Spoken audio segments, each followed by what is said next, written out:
initiative around Token 2049, where we will dive deep into interviews with a lot of community members. Today we're gonna have with us Ekaterina Danilova from n.exchange. Let's dive deep into the interview and hear what she has to say. Hi everyone. Hello Ekaterina, and thank you for taking your time for this interview. This will be our first interview of a community-driven series that we want to call Meet the Attendees, and it's gonna be revolving around Token 2049 event.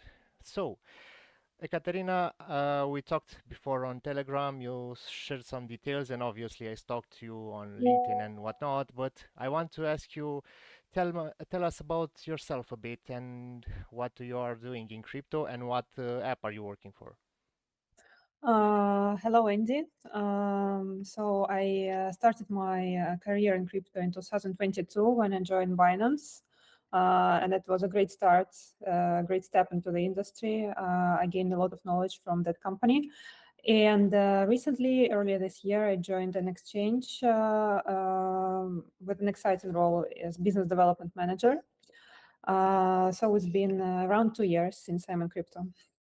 Okay, cool stuff. I wanted to mention that I saw on your LinkedIn that you were ex Binance. How was it? How was Binance for you? Because I know it's a big company, obviously a lot of people there, a lot of beautiful people as I've heard, but I want to get your input there for a second, if you can share something with us. That was really intense, and that was a really great experience. And I'm happy that I got offer exactly from Binance when I was searching for a way to change the industry. Because before that, I was in a completely different field. I worked in fashion business. Okay. Yes. So Binance gave me a great opportunity, not only to work but also to educate myself and work with great people. So yeah. Okay, so that was a big career change, let's say it from the fashion industry to the crypto. Yeah. That's amazing. And I suppose that was the whole purpose of this series to find out more about people and our people, meaning the people that are working in crypto. Okay, so let's dive deeper into an exchange because I know you're working at an exchange. Please let us know what does your company do, beside the obviously from the name, what we can already say. Yes, sure. So we do non-custodial exchange service, and our main business model is integration via API with other wallets and platform who needs this feature. So we have several partnerships, and the most major one is with Exodus. We've been partnering with them for over 5 years.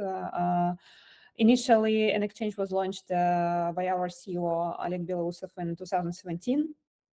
So basically, we connect via API with other wallets, and when a user open all the orders for swap, we execute this order. So we send the token they exchanged for to their wallet, and so this is on our side. This is our main business, but that's not the only service we offer. We also have our Euro on ramp. We offer conversion to nearly 100 tokens. And very soon, like it's planned in 1 month, we are launching our own wallet. It's not live yet, but it's also very exciting news. So we are expanding and diversifying recently and growing our businesses in different dimensions. That's cool. I love to hear about it. I wanted to ask, I mean, the first question that popped into my mind when I ventured around your website and saw what an exchange is all about was why non-custodial? And if you can help us with maybe, let's say, teaching people and educating users and everybody around the crypto space, why non-custodial wallets and what are the benefits of it? Yeah, I would say there are benefits and there are also downsides of non-custodial wallets because I have many friends who are not crypto native. This is a really new thing for them, and they ask me for an advice. And when I see a newbie, a beginner in crypto, I would always recommend to go first to centralized exchange because it's just better in terms of user experience. They don't have to study a lot about blockchains, about tokenomics, and how it actually works to understand. So it's just safer for them. So that's why I advise them, okay, go to Binance, go to Bybit, go to any centralized exchange and try it there. And then when you're experienced enough, when you got enough information and understanding, you can try non-custodial wallets. And of course, non-custodial wallets are more secure, but on the same time, you are responsible for the security. You have to keep your private keys in a very safe place. You have to keep it in mind that you cannot lose it. Because if you lose the device and you lose your keys, you lose your money. So you keep full custody of your funds, which is good thing, and also it could be bad things if the person is not really knowledgeable about it and not really responsible. Because we're all used to when, for example, oh, it's my bank account, but if I lost my password, I just open chat with support and they help me to do it. No, it doesn't work this way. You set up the wallet once and you have your seed phrase once, and you have to keep it very securely. Um, on another side, so this is the main advantage of non-custodial wallets. And another side, which is, in my opinion, is also downside, is the user experience. So, for example, even for myself, when I started to work at an exchange, I started to use non-custodial wallets. Maybe it would sound strange because I've been in crypto for almost 2 years, but when I was at Binance, I never used non-custodial wallet for myself. I used only centralized exchanges. And when I started to study about our product, and I started to use other non-custodial wallets because they are our target for business development. So I have to learn every aspect of their product. I was really surprised, like, why can't I swap USDT on Tron to USDT on BNB, for example? Yeah, that was such a surprise for me, but I learned it quite quickly. And I understand how it can be really challenging for someone who is new to crypto, who doesn't know how this works. So to be honest, I really think that the generation of our kids, they should have compulsory discipline in school called tokenomics, right? Right. Because it's the future, and we need the population to be educated about it, right? Yep. And for sure, we don't want to end up like those people that we all know the news about losing wallets with thousands of bitcoins on them and such things. Yes, yes. I'm really impressed by your path because you said that you started in the fashion industry, then you went to a checks, and then now you're a non-custodial wallet app. So that's Yeah. kind of funny for me. Okay, cool stuff. You mentioned about APIs. Could you elaborate on that and how you are working with APIs toward partners? How you are helping people with that?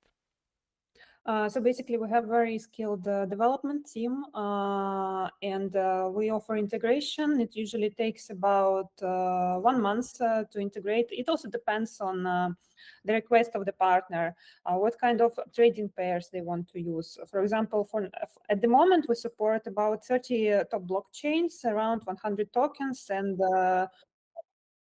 around 20,000 different pairs. So it depends like which pairs they want to represent in their wallet for their users with which blockchains, and we do integration. On that part, integration is free on our end, and then when we go live, when we start to do business, we charge our commission for the exchange service. So the user pays for this commission. It's similar, like if you go to any tax, you would pay commission for any operation. Yes. Oh, okay, so basically, if we were to sum it up, would be something of on the customizable part because obviously APIs would be you will have to be customizable by tokens and whatnot or what your partners are needing.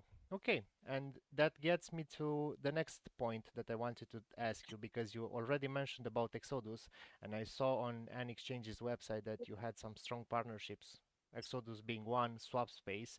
And I want to ask you about one more, another facet of business development. How did your partners influence your business? Because obviously we are in crypto, we are talking about tech and obviously about people, but how do other people and especially partners can influence you and get your product maybe to the next level? Yes, of course. I would say that our partners have significant effect on our business because we mainly get traffic and trading volumes from our partners. So it's really important to have a long-term sustainable relationship and partnerships with other partners. Um, but in exchange to the volumes they bring to us, we bring them this feature.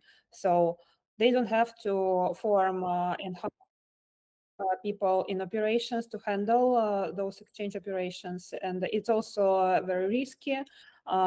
We have different procedures in our operations department to manage those risks. So we know how to do it. We're experts in this. That's why wallets, top tier one wallets like Exodus, they choose to partner with us. In the same time, they offload all associated risks with those operations, and they have this feature, and they also can earn a commission on such swaps. That's so cool. I So it's will. really situation on both sides. I see. Yeah, I always thought about crypto that it's beside the tech. We're here for the tech because everybody jokes about it. We're also humans and people, and that's important to have those partnerships because you can't drive the society as a whole. From my point of view, you can't drive it forward without collaboration. Okay, I'm gonna touch a touchy subject right now.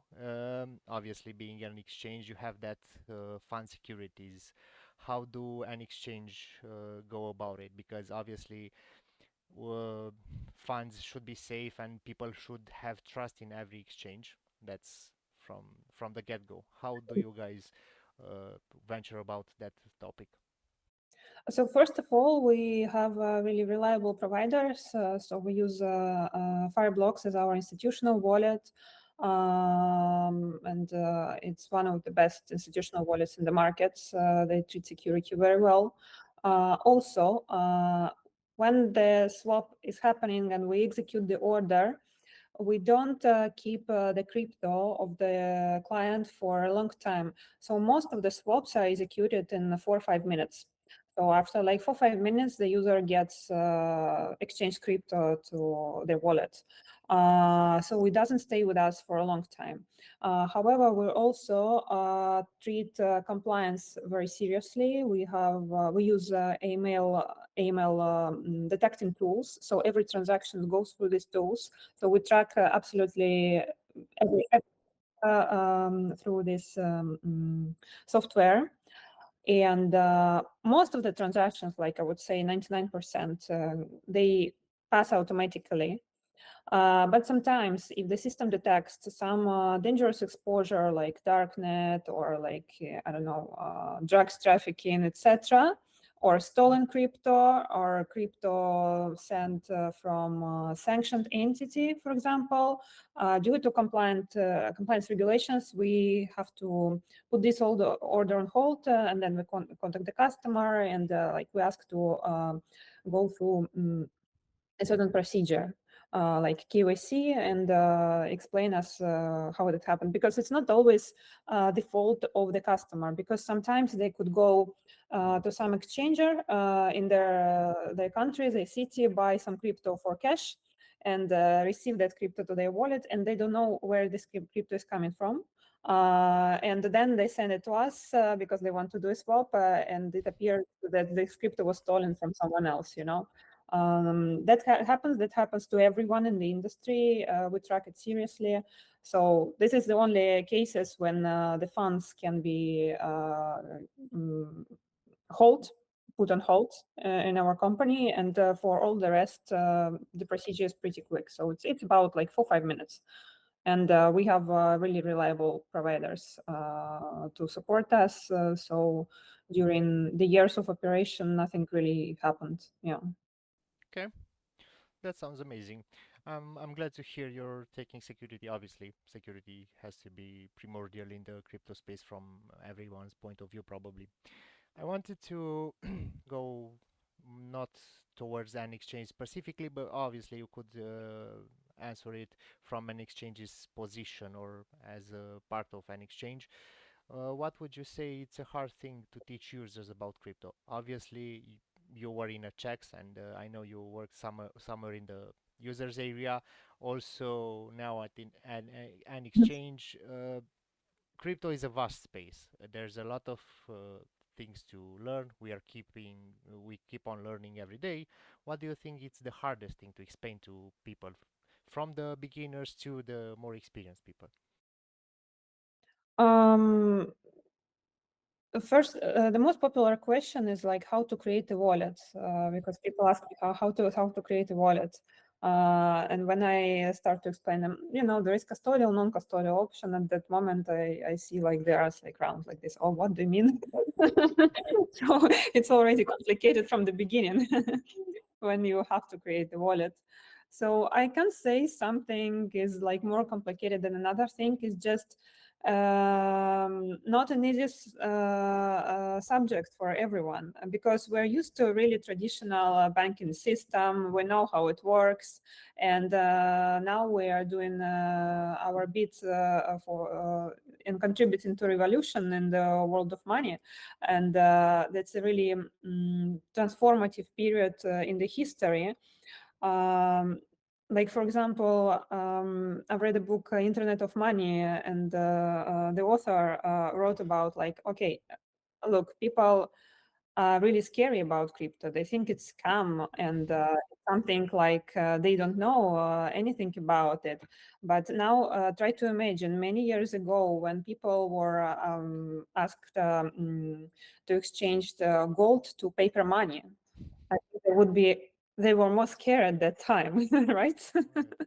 Right. So it's just another part of history, another chapter, and I think it takes time for majority of people to understand this is actually a next chapter. It's normal. The system is in transformation, and that's how we will operate in future. So it just takes time. I can't say that something in particular really complicated. It's just complicated in general. So we need more knowledgeable influencers uh, um, um, who expose this in public, maybe YouTube channels, maybe some events, and we need to attract people to this to get them educated. Yeah. And so I think my idea about introducing such subjects in school is a good one. I think in this way we can grow up a new generation of crypto native people. I really hope we will. I'm I'm on the same length with you here. I'm sure we will get there, but it will take some time. But steps are being made with Mika and other protocol of going to the legal parts. Obviously, more of the options will come. People will get educated, but maybe by this chance we will launch a challenge for everybody that is listening to us and will see this interview to try their best to educate their friends at least and family about crypto and not let them just go to down the rabbit hole because we all knew it's a Ponzi, it's a scam, it's you name it. We heard about all of them, and for sure education will fix it. Okay, Yes. I want to ask you one more thing about an exchange and to wrap things up. What would some future plans, if you can give us a spoiler or something that wasn't announced or whatever your future plans with an exchange is, please let us know what people can do to watch your app. So regarding an exchange, we just have plans for integrating more blockchains and tokens in our system to provide with more trading pairs. Also, I personally in conversation with several wallets and platforms regarding adding swap functionality to their wallets. So enforceable perspective, we will get a couple of free more partners. Also, as I said, we're developing our on-ramp service, and we will launch our wallets. So we previously didn't invest in direct marketing because our main business model was B2B, but now we decided to diversify, and we will do some marketing to end users with our wallet. So yeah, so this is pretty much about our plans for the next. I'm happy to hear, and I wish you good luck with your app. I hope your team is as let's say hardworking as we want them to be. Obviously, the space is all the people that I so far met in the crypto space are hardworking, and I'm sure your team is as well. So please have my good lucks and hope it goes as good as you want. I would love to end this with a surprise question, let's say, and I would love to invite you to ask our audience a question. So maybe some food for thought. If you have to give your put your fingerprint on the world, what would you say to everybody in the crypto space? What would you want to ask everybody, or maybe let them think about a specific or hard question that they will digest after seeing this interview? That's interesting. Um, uh, I would ask like what they would like to know about crypto and about their purposes when they decide to start using decentralized finance, because for many people it could be different motivation. Some people they would go for it to invest.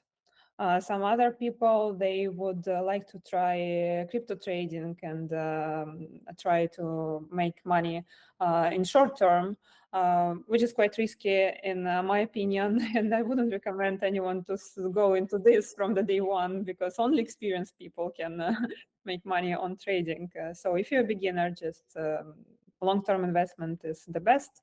And also some people will probably use it for as alternative payment system. So I would ask like what the need of our audience, and after considering their need, probably we can give them correct information they need at the moment. Yeah. So to kind of summarize, everybody from the crypto space, whether they are working on it or maybe they are just users, should Yeah. see their purpose here better. Cool. Yeah, it's also a good good thing to ask your audience what they need, and to create product for them, right? Right. Right. Because we need to create products that people want to use.